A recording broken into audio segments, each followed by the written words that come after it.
Going to begin things at the CPOGS website, and then you'll scroll down to the bottom and select the bid by hand. This is how we access those job aids. So in the left-hand navigation, you'll see the link for job aids. So we're going to click on that. We'll scroll down here to this table. We're going to select small purchase and filter. Okay, here you can see our two job aids. You'll see we have the small purchase 20,000 above, which is version 24.3, which was published on 6/4/24. It's imperative that you access the job aids from this page and not store them in your own files or print them out and reuse them over and over again, only because we do make changes. So if you do have something stored or you have printed something out, make sure that you've written the version number on that, and always check this website first to make sure that you are using the most current job aid, because changes and updates are made and you want to make sure that you won't miss out on any critical steps in the BidBuy process if you're utilizing an outdated job aid. So I'm going to go ahead and open this up. All right, so here we are. We've got that open. I'm going to minimize that, and then I'm going to log into BidBuy. All right, so here's our BidBuy training environment. I'm going to click on sign in and get signed in. Okay, now I'm going to open this job aid back up. So here we'll see it's the small purchase above $20,000 job aid. This job aid is intended to be used for procurements that are above $20,000 per CPO notice 2024.10.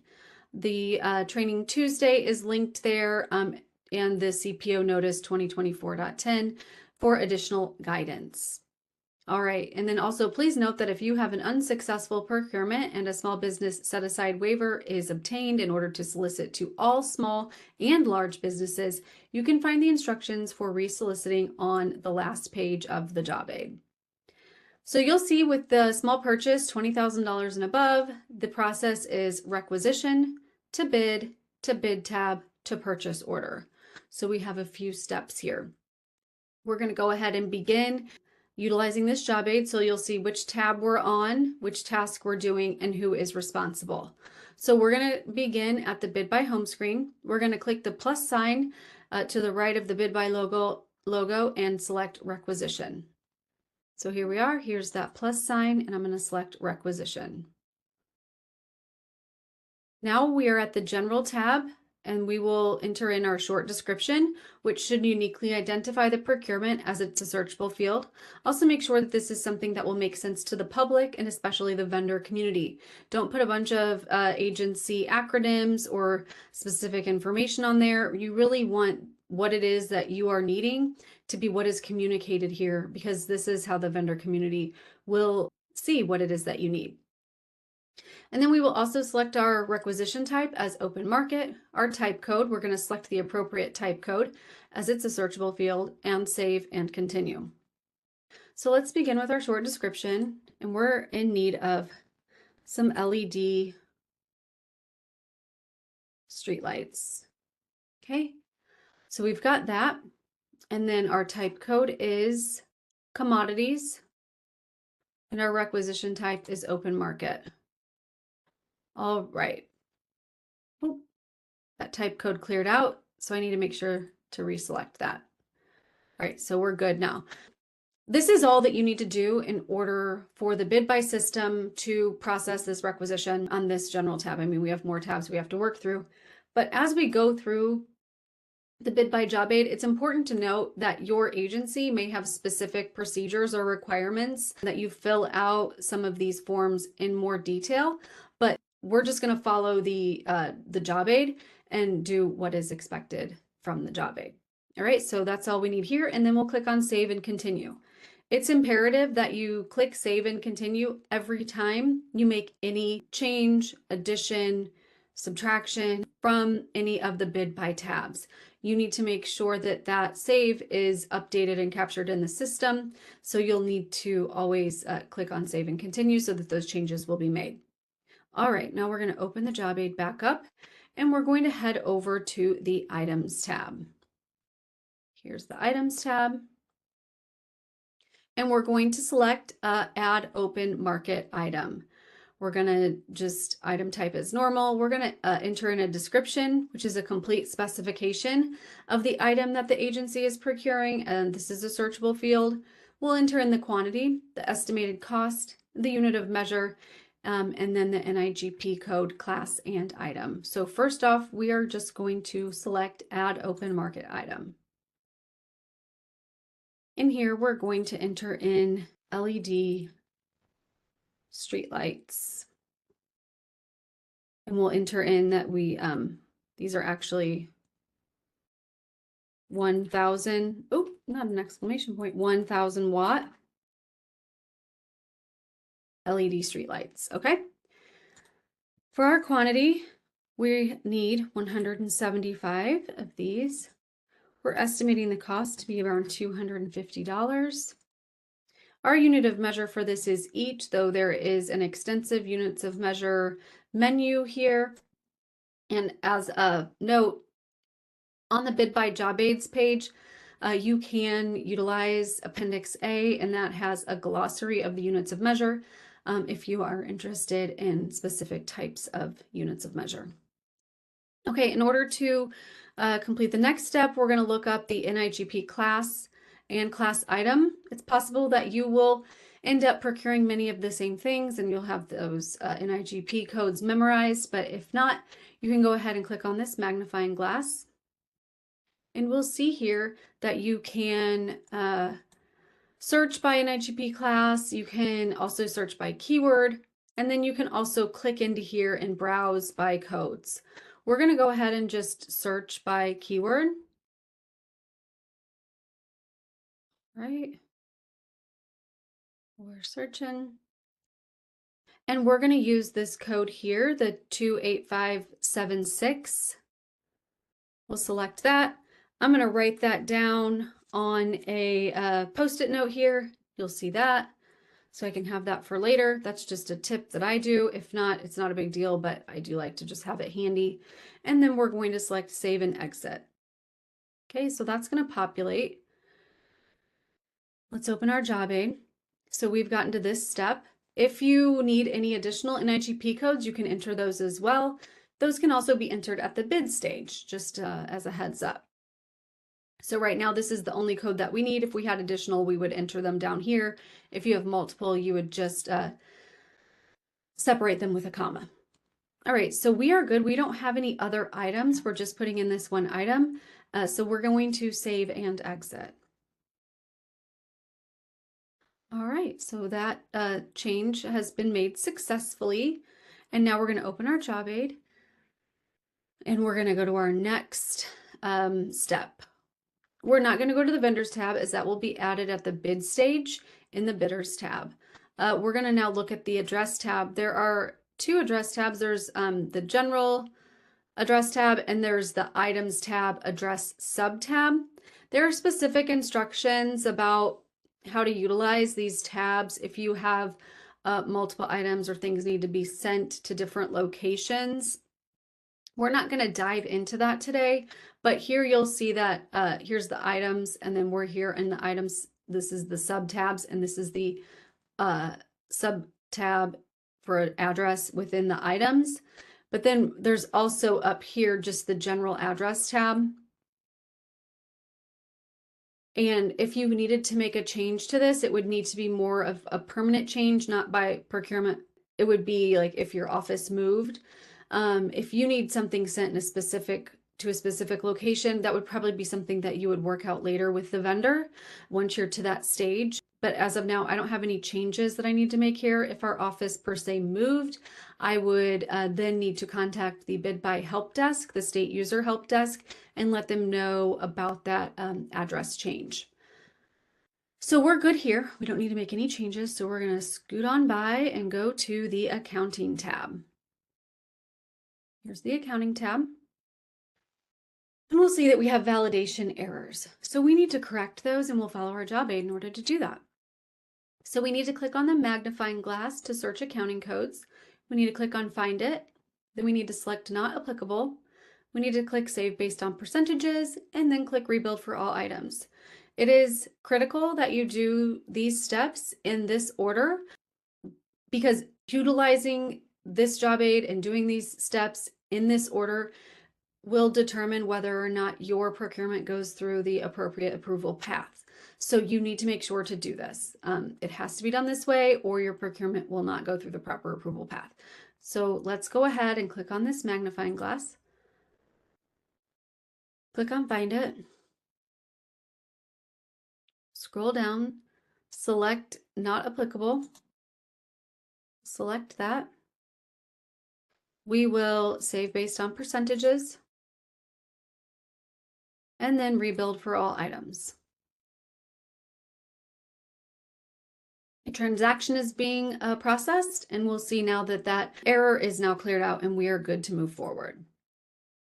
All right, so Notes tab is next. It's important to note that these notes need to be specific to the procurement, necessary for the procurement, professional in nature, as this is the official procurement file and is FOIA-able. So make sure that if you put a note in there that it is necessary for the procurement. We're going to skip that because we don't have any notes, and then we're going to go to the summary page and review all the data and submit for approval. So here's the summary page.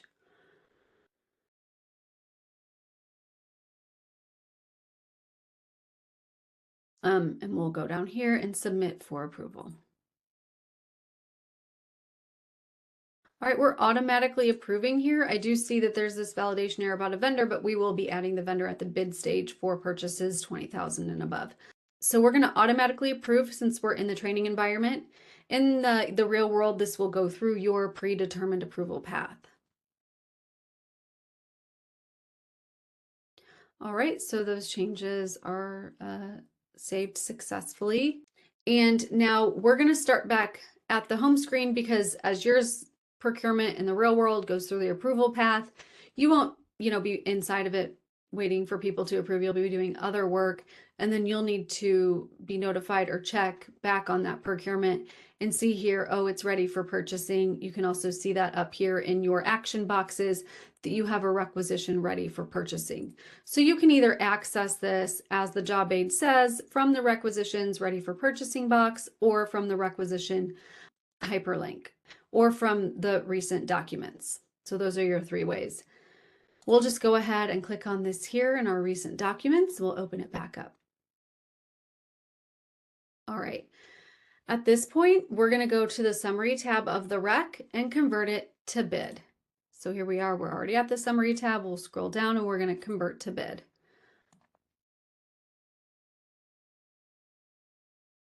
All right. Requisition is currently being processed, and now we have that bid number, as you can see here, B11922. So we're going to click on that hyperlink, and now we're in the bid stage. All right, we have overall validation errors, but no worries. We're going to utilize the job aid to process through those. So now here you'll see we're at bid, and we're going to begin at the general tab. So let's click back here on the general tab. We'll open that job aid and we will see that we need to select type code 95 small purchase. We need to select a bid available date and a bid opening date. You need to allow for approvals and generally a minimum of 3 to 5 days for vendors to submit quotes. Again, this is an area where I want to do some clarification. It's important to set the bid opening date for a time that you will be in the office ready to open the bid. Don't schedule it for a holiday. Don't schedule it for a weekend. Don't schedule it for a day that you are going to be out of the office on vacation. Also make sure to allow for those approvals. So if you know that someone on your approval path is going to be out of the office, you're going to need to take that into account when selecting the bid opening date, and you may need to go past that 3 to 5 day window. That's just something that you need to really think about when you are setting that opening date. All right, if you'll need to enter in info contact, you'll need to complete that. You'll need to select whether or not a pre-bid conference is needed and enter in the bulletin description. Of note is that with sole source condition or emergency conditions, the bulletin description needs to include small purchase with sole source conditions or small purchase with emergency conditions. You'll then also need to, for electronic response, you'll uncheck that, and then with rolling enrollment, you'll check that. This allows for quotes to be entered prior to the bid opening date. You'll need to enter the SPO name. Brand name, mark yes if it's applicable. If you're doing brand name only, you need to have a form for that as well. And then click, is this a small business set aside procurement? Yes. And then if sole source conditions or emergency conditions exist, you can select no for that. And is there a BEP or VBP participation goal? That's going to be a no because this is a small purchase. And then we will save and continue. So let's dive in and start processing through that. So here's our type code. We're going to select 95 for small purchase. Here you'll see our available date. We're just going to go ahead and say now. Our bid opening date. This is a little bit trickier for us. I'm going to say now and then add about 15 minutes and hope that that gives me enough time to process through everything. Maybe I'll give there we go. We'll just do that. And then basically we're now going through and just processing all the fields that have an asterisk. So we need to make sure that there's information put into those. So, but we also need to do the bulletin description. So my bulletin description is going to state here that the CPOGS is seeking quotes for LED street lights. We actually need to do for 1,000 watt LED street lights that must be purchased and installed by the end of the fiscal year. Okay, so that's that. I'm just going to put my name in as the SPO. Small set aside, yes. BP goal, no. And it looks like we are good to go there. So we'll save and continue. All right, and now let's open our job aid. And we're going to go to the items tab and review and revise as necessary. I'm actually going to need to add something here at the items tab. And as you saw in the bulletin description, I actually need installation as well. So I need to add that item real quick. So we're going to say add item. And I'm going to say installation for 1,000 watt LED street lights. Okay. And that's going to be, it's 100, I'm thinking around 100 hours and around $200 an hour. So I need to change that to hours. There we go. And then I need to look up that NIGP code. I actually have that here, so I'm just going to go ahead. I know this one. It's 968. And then it's 79. There we go. Alrighty. So we are good. And I'm going to say save and exit. Okay, so now we can see we've got 2 items on this. If I needed to edit either of these items, I can click on that number here. That's a hyperlink, and it can go in and edit any of the information. All right, so let's open the job aid. Now that I've done that, we don't need to deal with the address. We're leaving that, and we're going to go. We do need to, because we did add a line item. We need to go ahead and go back to that accounting tab and do save based on percentages and rebuild for all items. So let's do that. We'll hit here. We're going to say save based on percentages and rebuild for all items. That system transaction is occurring. All right, and we are good to go now. All right, so now we need to go to the attachments tab. And I need to just right away say here that we need to verify that show vendor is not checked for any file or form that should not be accessible to the public. All right, so we're going to go here to the attachments tab and click on add file. And let's check out what files we need. So we need RFQ document if applicable. We need agency specific forms if your agency has any forms that are required by them. If we have a small purchase with special conditions, we'd have to put that there, or brand name only. We don't have that, so we need our standard terms and conditions and our standard Illinois certifications if over $50,000. So we're going to just do the RFQ document, the standard terms and conditions, and the standard Illinois certifications. So let's go ahead and choose file. Let's see here, RFQ, and then we'll say here, request for quote. All right, and we will save and add new.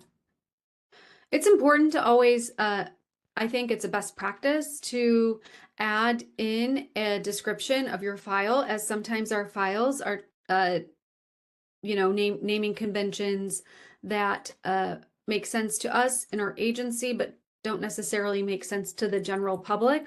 So it's always just good measure to put in a nice description.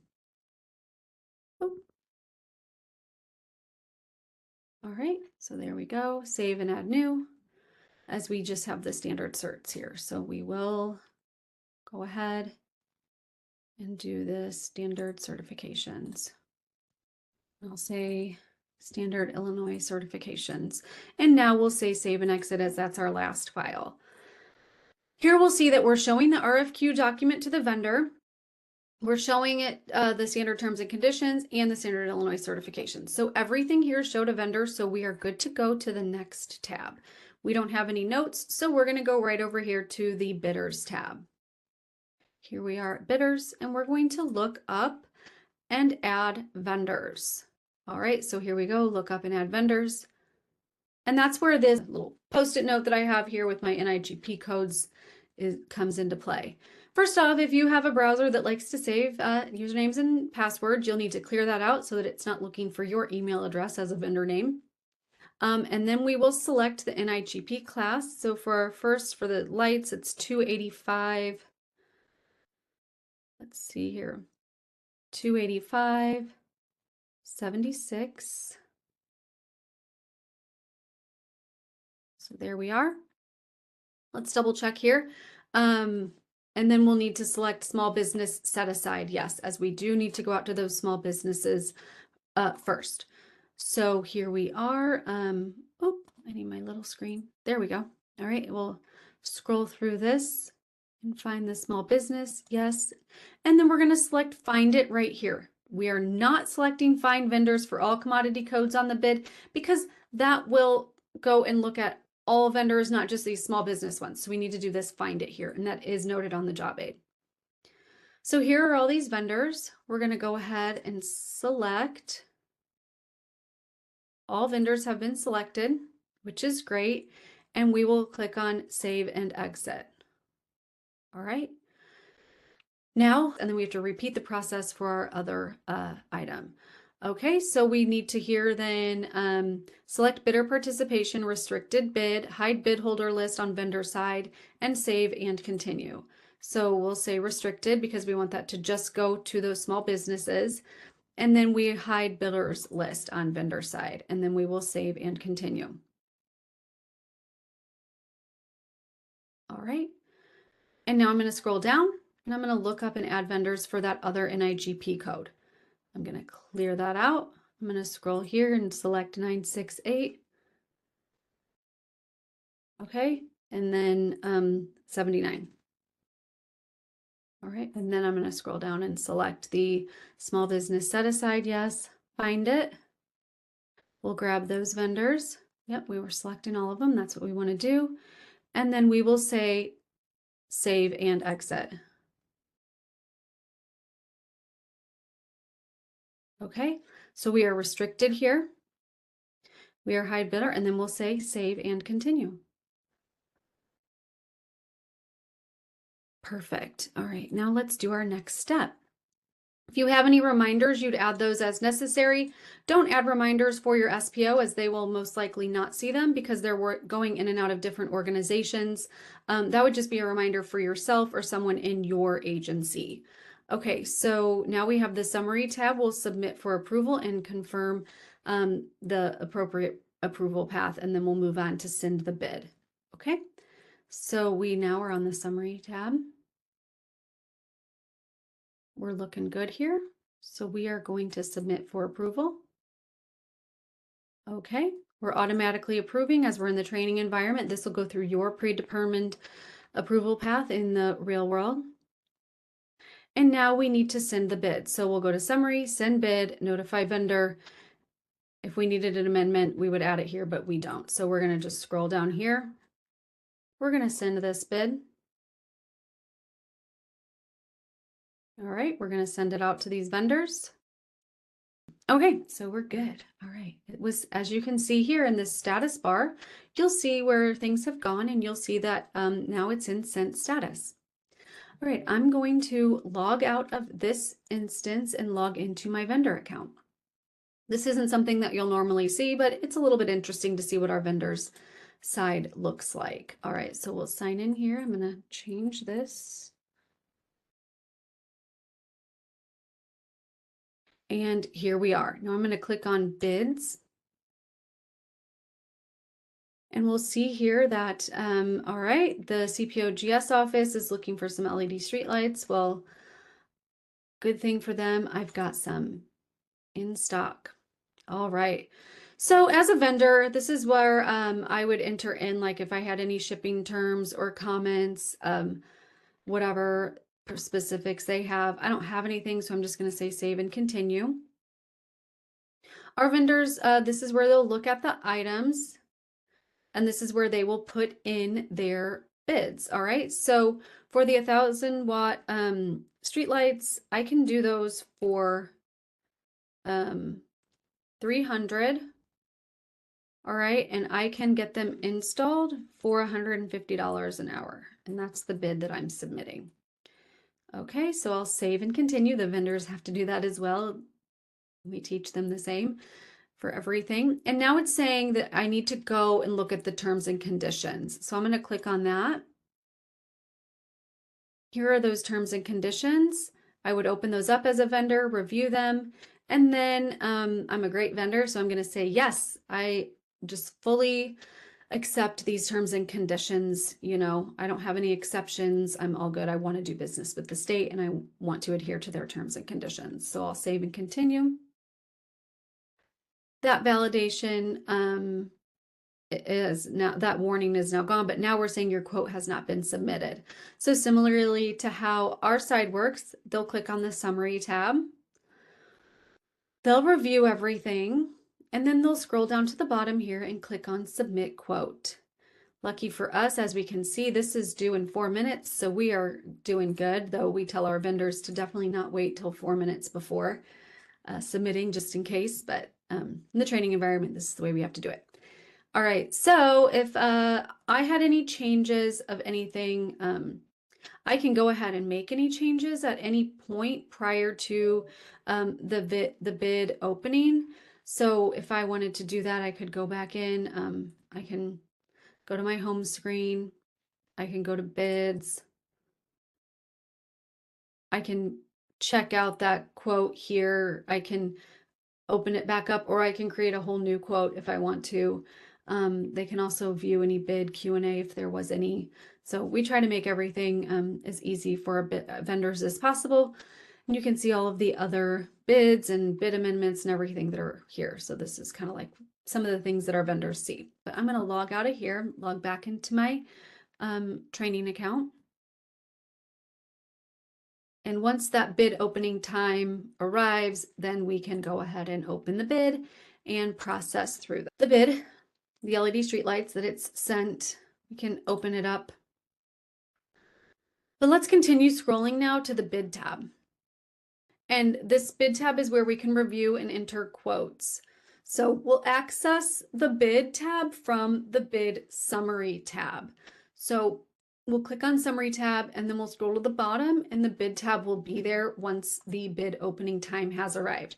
So right now, if we scroll down, we're not going to see that, but once the bid opening time occurs, we'll see bid tab appear right down here. So let's open up the job aid again. We'll just review this while we have a little bit of time. So enter new quotes. After bid opening date, if a sole source or emergency and rolling enrollment was checked, quotes can be entered before the bid opening date. And that's because those are small purchases with special conditions. So there's a little bit different process for that, but it's important to note. Once we do open that bid tab, we'll access the bid, then we'll open the bid and select bid tab at the bottom of the page. We will view the submitted quotes. And here's a note, open all submitted quotes to ensure all attachments are marked confidential. And then we'll click on bid tab. That's really important. You have to open every single quote, even if it's not the quote that you're going to go with, even if it's not the lowest cost one, you still have to open up every single one to make sure whether or not the attachments are marked confidential. You want to make sure that the vendor's attachments are confidential because they will have some personal identifying information or other, maybe pricing or trade secrets or whatever. So you want to make sure, we all want to make sure that we are keeping our vendors' data safe. All right, after that, then we'll tabulate the bid. It might be about time for this to open up. So let's scroll down and see. Maybe I'll refresh my page here. All right, now let's scroll down. And the open bid option is here. So that's what we were waiting for. So we're going to click on, as our job aid says, open bid. All right, so here's that open bid. So now we have opened this. All right, and as our job aid states now, we will select bid tab from the bottom of the page. So we'll scroll down here again, and there's that bid tab. So we're going to click on that. Okay. And then what we will do is view submitted quotes. So we only have one quote, but if you were to have multiple quotes, you would see them all here and you would need to click and open each one. So I'm going to open up this one. Expand it a little bit here. And we will see all of the information that our vendor has provided us. So here are those attachments.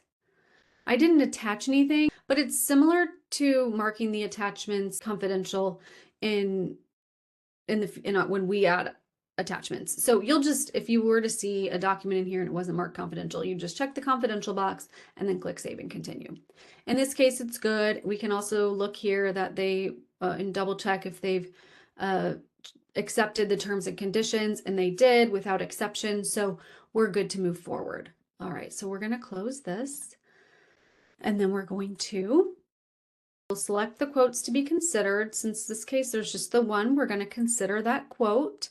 And then we're going to uncheck any quote that should not be considered for award. We don't have any. So let's say that a vendor submitted, but they did not accept our terms and conditions. We would uncheck them for consideration, or they didn't, we had 2 items and they only bid on 1 item, we would unselect them in this case. But in this case, this vendor is good to go. So we'll keep it selected and then we'll click on save and continue, and then we'll click on the items tab to award the bid.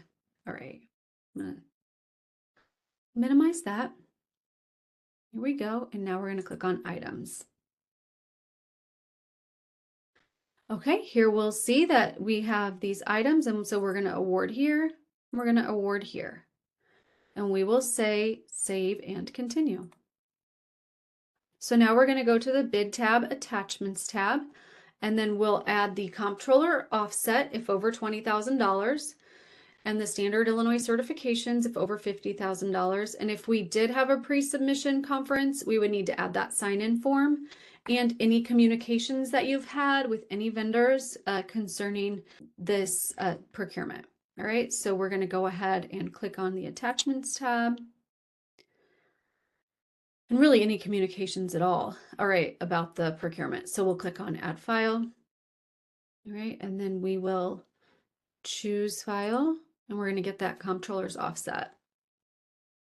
So here's that comptroller offset. We'll enter in comptroller offset and save and add new. Okay, and then we'll select the standard Illinois certs.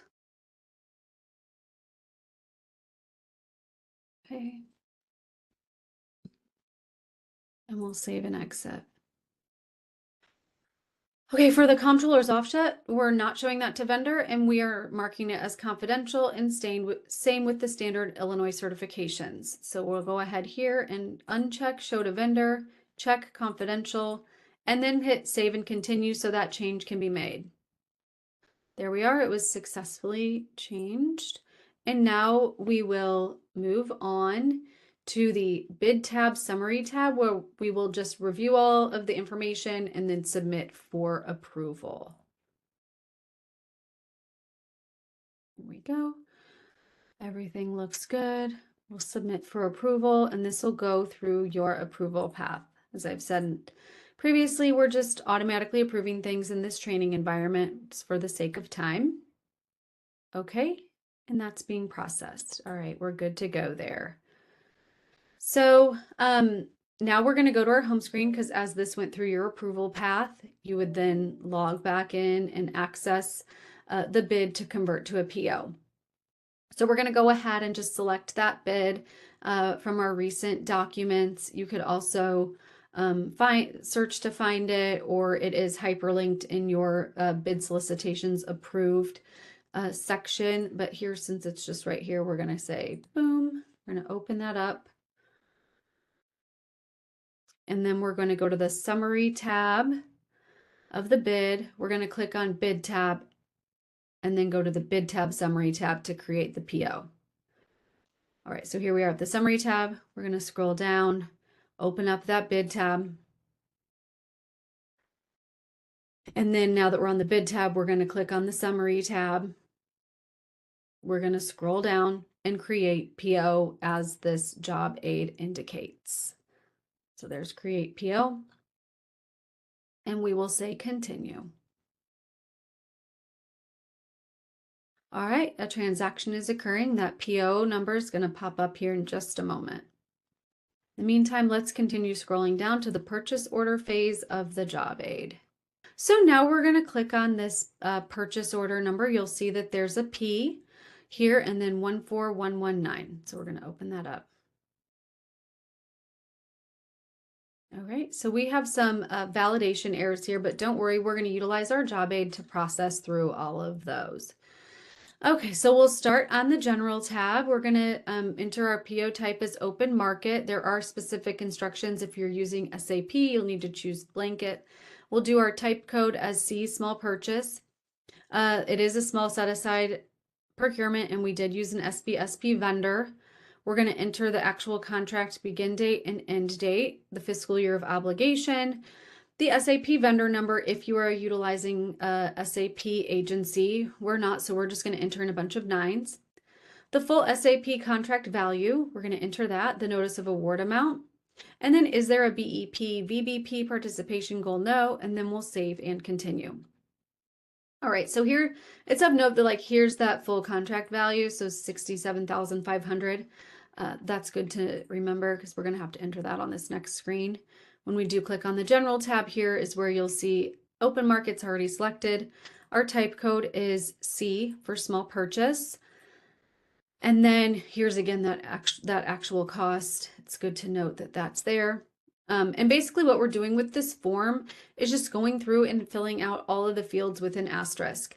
Your agency may have specific requirements that you fill out more of this form, but again, that would be an agency procedure and we're not going to dive into that today. All right, so small purchase set aside, yes, we did use a vendor. And then our actual contract begin date, we'll just say for the sake of training, we're just going to start that on Monday. And then we're hoping to get this done within, let's say by May of 2025, by the end of the fiscal year or close to that. So we're going to give it till May and hope for the best. Oh, don't know why that didn't come out. Okay, May. There we go. Okay. And then we need to do the year of obligation, fiscal year of obligation. That's 2025. We don't have any of those. They're already filled out. SAP vendor number, a bunch of nines. This is 67,500. It's the same for the award amount. We don't have any like renewals or anything. There's no BEP goal. All right, I think we've filled out all of the fields. So let's click save and continue and hope for the best. And hooray, the red you have validation errors message is gone. So we are on track to continue forward. So now we're going to head over to the attachments tab. So here we are at the attachments tab. And now we will, again, you need to verify that show vendor is not checked for any file or form that should not be accessible to the public. We're going to add the vendor signed BOA or contract. We are going to add the IOC offset if 30 days has passed since award. In this case, it hasn't, so we're not going to add that, but let's say that you got that offset done. It's, you made the award, but then things kind of slowed down and it's been 30 days, has elapsed. Well, you're going to have to get a new comptroller offset at that point. And then you'll need to add any other documents to complete the procurement file, including any communications. So in this case, we're just going to add that vendor signed BOA or contract. So we're going to do an add file. And we are going to choose file. And we're going to say vendor signed contract or BOA. All right.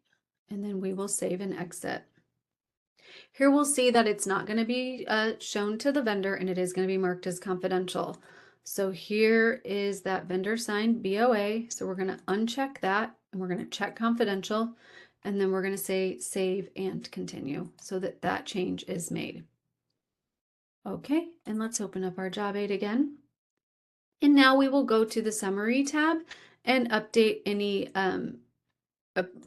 anything if we have any errors. I don't think we will. Let's hope. Okay, so we're good here. We'll go down here and we will, as our job aid says, submit for approval. I'm automatically approving here. This will go through your predetermined approval path. We'll open that job aids again and see what our next step is. All right, so after, let's go back here. This is where you'll land after this goes through the approval patent. It's note, agency may execute the contract only after SPO approval. Any contracts that do not receive SPO approval for execution may be void. So that is a critical step. All right. So you need to make sure that SPOs approve. So let's now select here our purchase order from the recent documents. And then we will send an email notify vendor or set to print status. So we're going to send that PO. All right, so we've got the summary here. We're going to scroll down. And we're going to send email and notify vendor. So save and continue.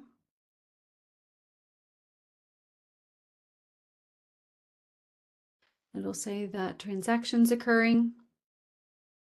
And there we go. All right, so now we need to attach an executed contract and complete the procurement file. We need to do this through a change order. So we're going to click on create change order. So here's our change order. And then we will click on create change order. Okay, at this point in our change order, we're going to head over to the attachments tab and we are going to attach an executed BOA or contract.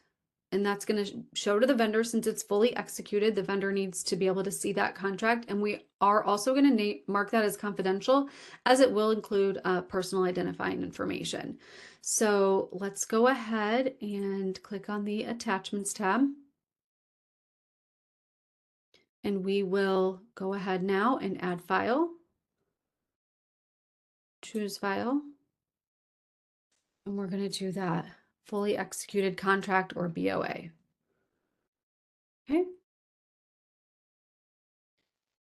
All right, and then we will save and exit. And this is where we need to, here's that fully executed contract. we are showing to vendor and we are marking it as confidential. So now we need to save and continue as we just made that check mark and confidential. And now that change has been made successfully. Okay, so now we need to go to the, if we needed, change order reminders tab. If you had a reminder that you needed to set for yourself or for one of your colleagues, you could, again, not for SPOs. And then we need to go to the change order summary tab, add a comment for the whole change order. We'll just add, attached fully executed contract. If you had custom descriptions that you wanted to edit, you could, and then save and continue and submit for approval. So here we are. Let's click on that summary tab. We're going to say attached fully. Okay, executed contract. We'll save and continue so that note is saved. And then we will, as our job aid states, submit for approval. All right. Again, we're automatically approving. This will go through your approval path so that this change order is processed. All right. And then we'll go to the, now we'll go to the PO. We'll go to the change order tab and apply/delete the change order. So we'll go back to the PO. We'll go to the change order tab. And then here we'll select apply/delete change order. And in our case, we're going to scroll down here and apply this change order because we don't want to delete it. So we'll apply that. And we are, once this transaction occurs, we are good to go. This procurement is now been fully processed. So again, if you have an unsuccessful procurement and a small business set aside waiver is obtained in order to solicit to small and large businesses, you'd continue scrolling down here for the instructions on how to re-solicit to all of the vendors within these NIGP codes and not just those SB/SP vendors. The instructions are here. We're not going to go through that today, but it's similar to what we just did. You'll just clone this bid and then you'll process through it as